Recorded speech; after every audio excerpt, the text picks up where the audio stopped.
What can make your life take flight?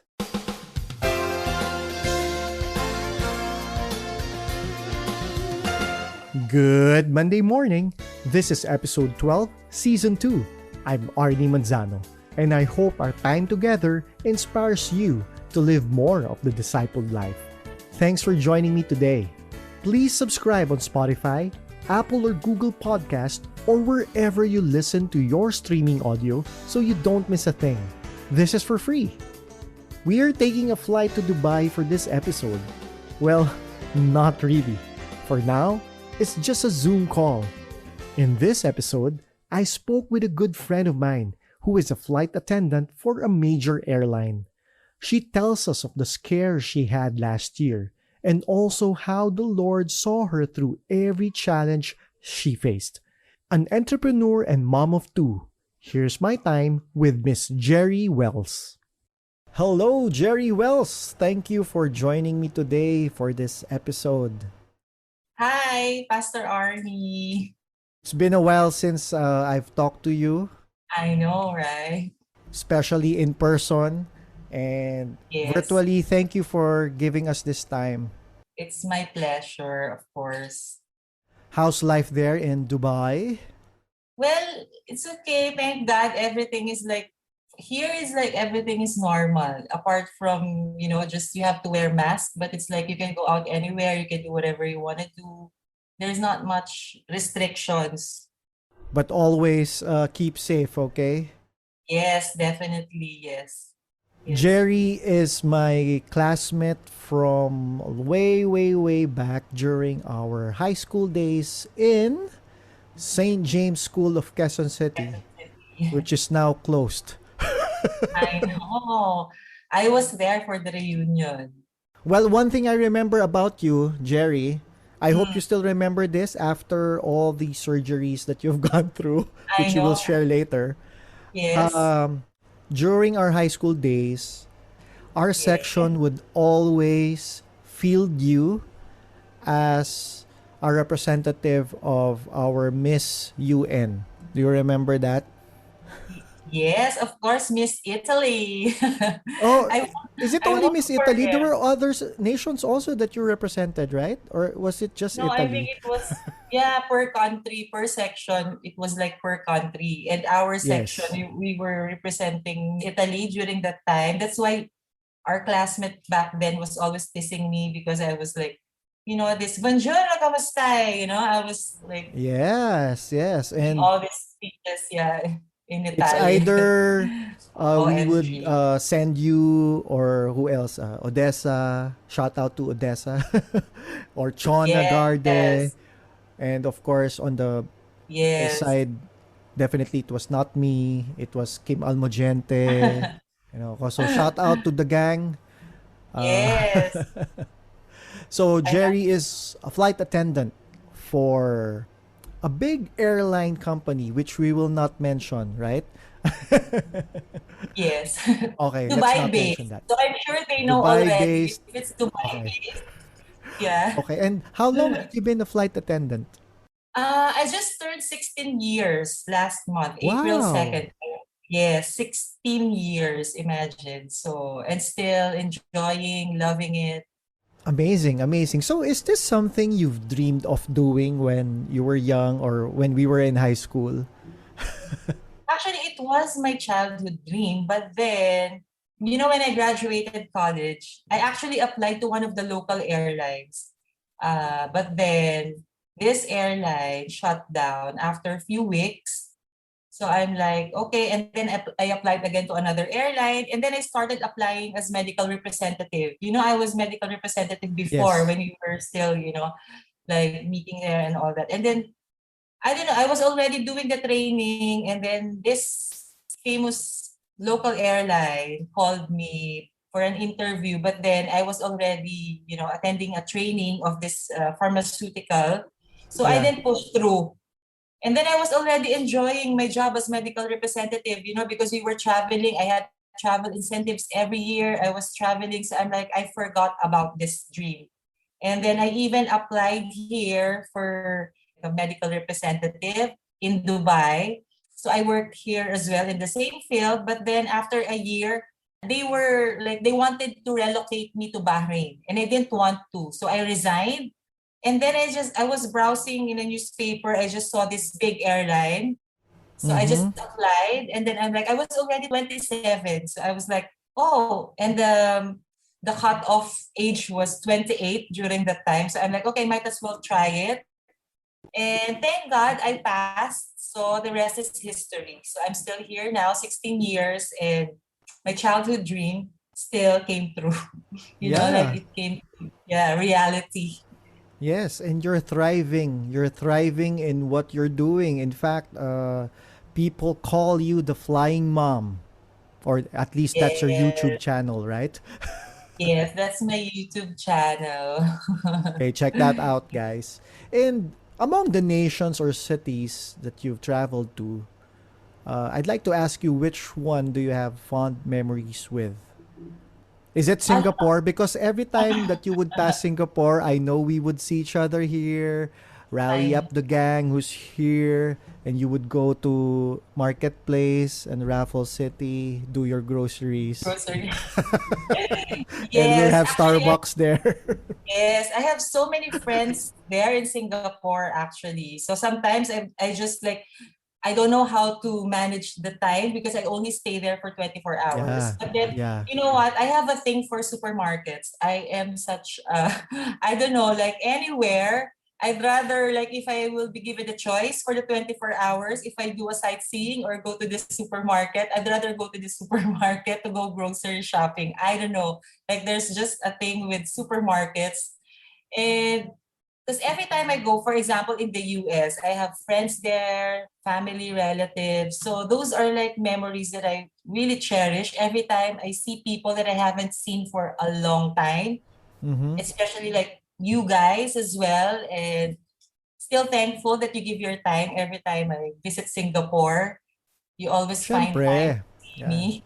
Yeah, so yeah, those are like not really like particular destinations because it's the people that I meet actually.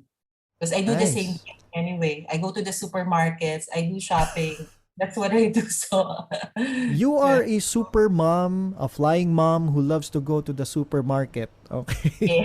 And you Yes. have two sons. And apart from, of course, being excited to have you back home after your travel, after you're going to work, do they have any favorite pasalubong from somewhere? From a supermarket somewhere? Actually, my sons, they're so easy to please. And my youngest son, he always expects actually. Even sometimes if I just fly to a turnaround flight, like turnaround is like when you don't stay there, you just go back. For example, I go to Saudi, it's just a 2 hours flight, so I come back the same day. He still expects something, whatever it is. So it's not really like as long as you have something for them, like even small things, they're very happy with it. So yeah, it's okay. I can just buy whatever on my way Yeah. here if I didn't get the chance to buy them something from outside of Dubai. So yeah. I think they just really love your presence and they just really love for you to Yeah, be they're just back. so excited to see me come home. That's the best thing. That's what I always look forward to. Like the Mm-hmm. mommy, whenever I come home, they're still super excited. Yeah. Nice, nice. Jerry, we're living in challenging times right now, and the work that you do actually is one of the industries hardest hit with the pandemic. And last year, I know, was really a difficult time for you. So if you're able to share what happened, please do so. And I believe your story will really inspire a lot. Yes, actually, yes, we were greatly affected. And it was actually during the initial stage of the outbreak. It happened last March. That was my last flight. I mean, it was last flight before the lockdown and all that. It was Osaka flight. And after my flight, I actually got a call that from our company that, okay, you have to be tested because one of your passengers is tested positive.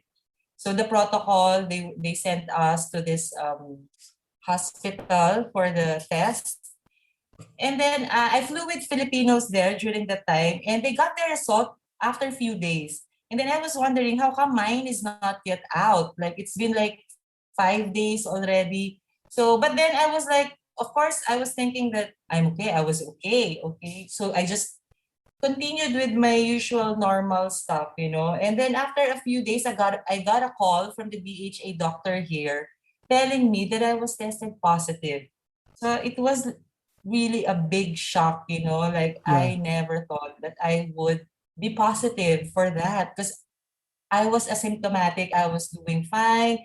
And you know, like I cried. I felt like I had so many negative thoughts. You know, what if my children are also tested positive? And you know, during that time, the protocol is still like it was like dreaded. They have to take you, there's an ambulance, Yeah. they will take you to a quarantine place, you know, like that's how it was during the beginning, but thank God because the doctor told me, okay, we will be calling you because we will be sending an ambulance to pick you up, la la la. And I heard like stories like they will pick you up with all of them with all the PPEs and Yeah. like it's like a very scary scenario. Yes. And good thing our company, they have their own facility, quarantine facility. So at least we were in a hotel. I was picked up like discreetly, not with all the ambulance and all this, because I Mm-hmm. didn't want to have that drama downstairs. Mm-hmm. Anyway, so yes. And then, of course, my greatest fear was, what about my children? What if they get tested positive as well? So are they gonna take them to DHA? La, la, la. So I was having all those thoughts, and I was just praying. So they were tested as well, my whole family, including our nanny here.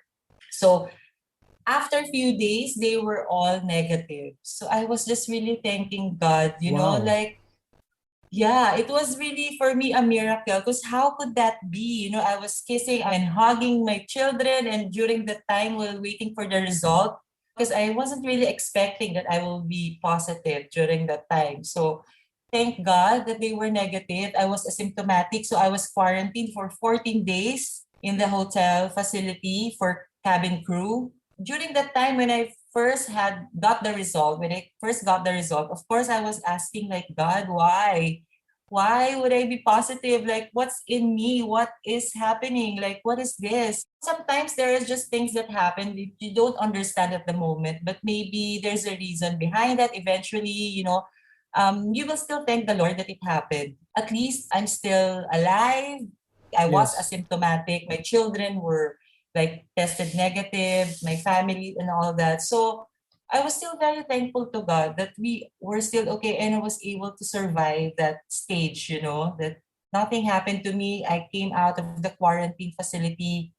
I was just very thankful. And actually, it didn't stop there because after a few months, I had my knee surgery, as you know. Yes. So it didn't stop from there. And last year was really like a year of like so many challenges Mm-hmm. because even our jobs, I don't know if you've heard about it, but for sure, because it was like this pandemic greatly affected our industry, aviation industry, and in our Yes. company, like so many crew were not renewed because here in Dubai we have a contract like for 3 years. So every 3 years they will renew your contract.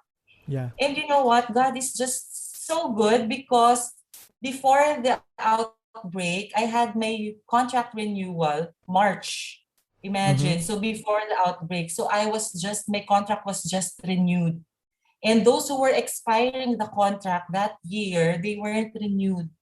I was just so thankful. Like this is just like everything happens like in God's time for a reason. And actually there were some people as well who were redundant because of like sick days and all that for so many reasons. And some of them didn't even have a bad record. So I was really like scared because during that time like they will just send you an Mm-hmm. email any time of the day, and like one after the other, one would say, I got the email, I got the golden email, I got the email.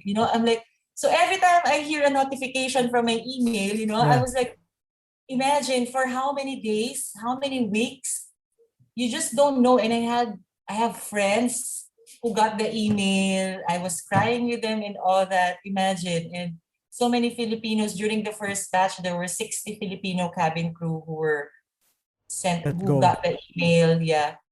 I don't know. I just thank God I survived that stage and I'm still here with this airline. I still have my job.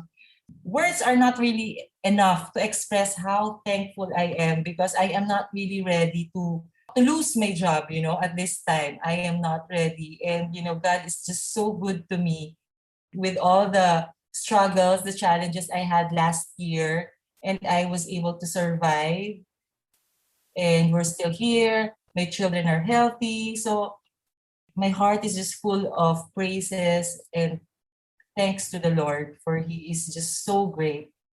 Jerry, thank you for sharing your very eventful 2020. I know you work in an airline industry. However, how you shared it is quite a roller coaster experience. And I'm not really, making light of it. I know it was really tough for you. So I'd like to ask you, where did you get your strength? Or if there is one lesson that you would like to leave our listeners with, what would it be? Pastor Arnie, I've been through a lot, like through a lot. I've had all the trials, challenges, problems, failures, whatever you call them in my life. Name it, I think I've been through it.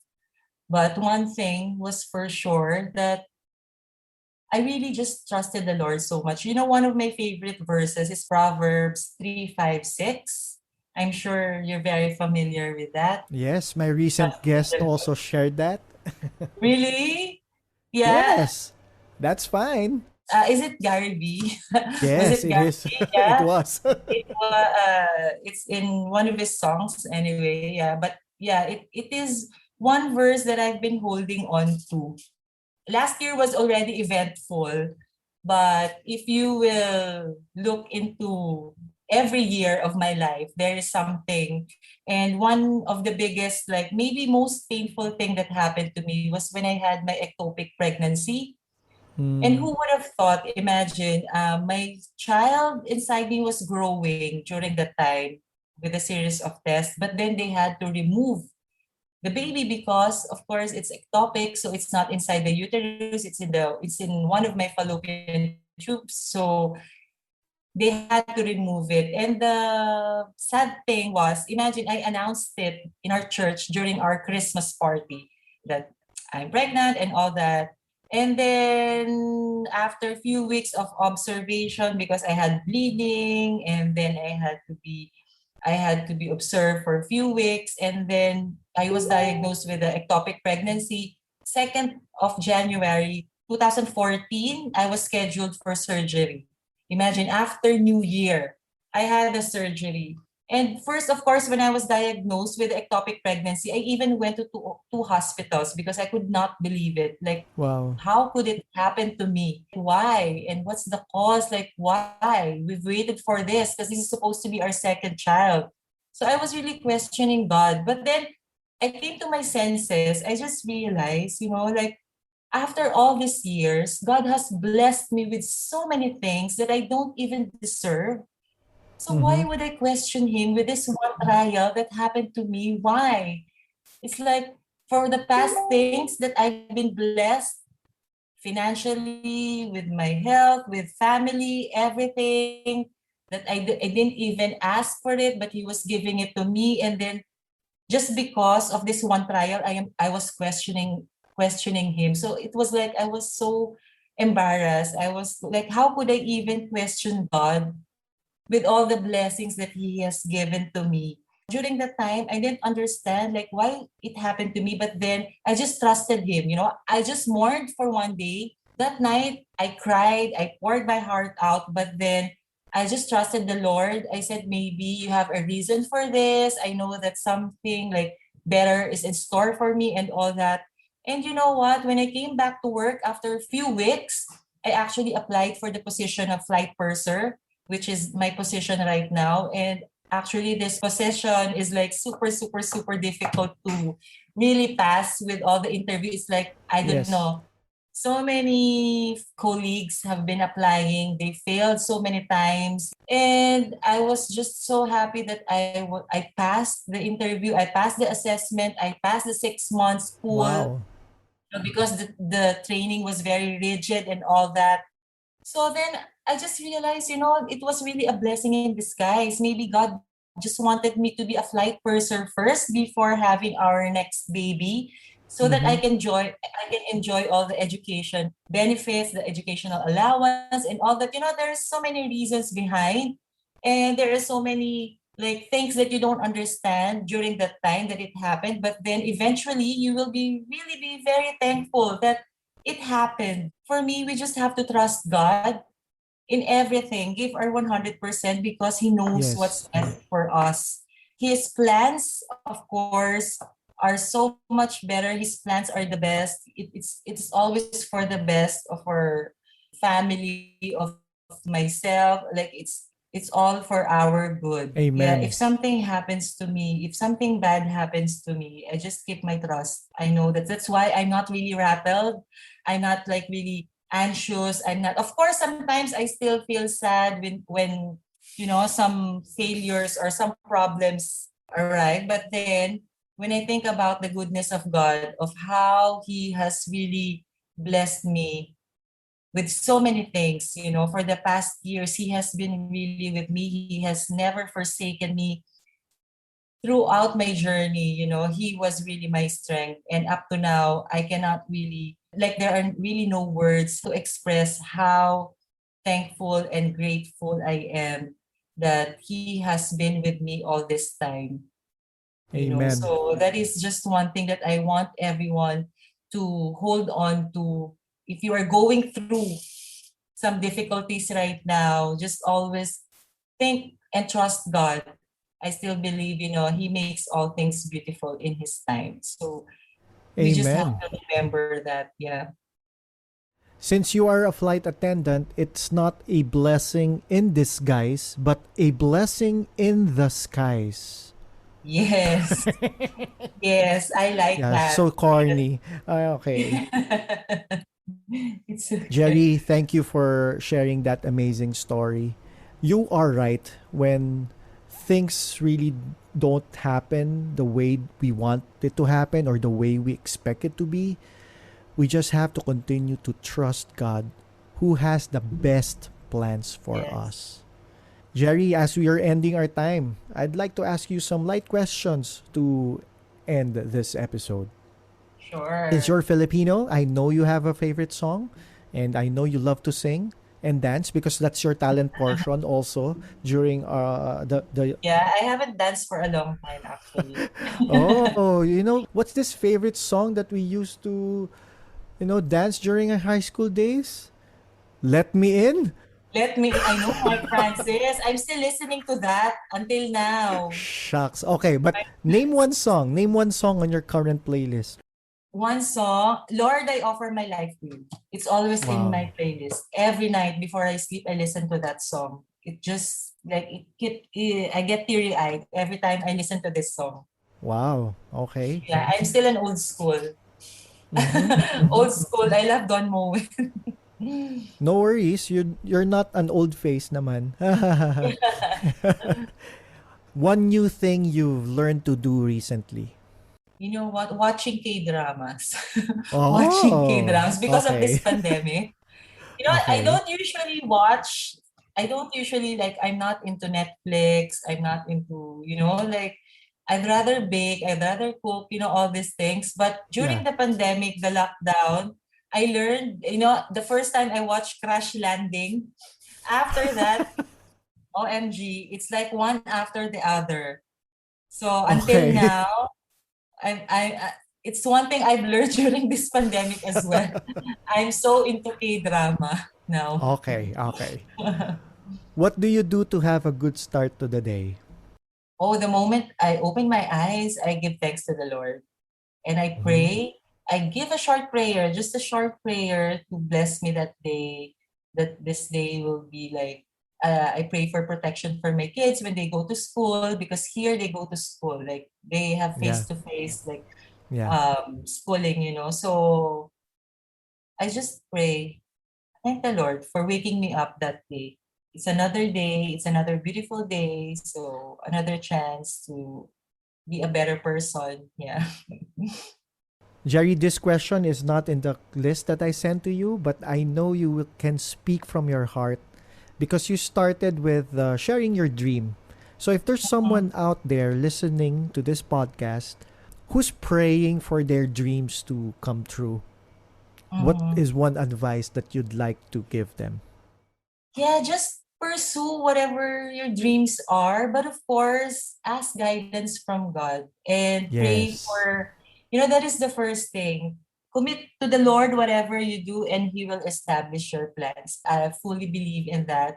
And of course, for me, I always pray, Lord, if it's your will, then give it to me. Like it's always thy will be done.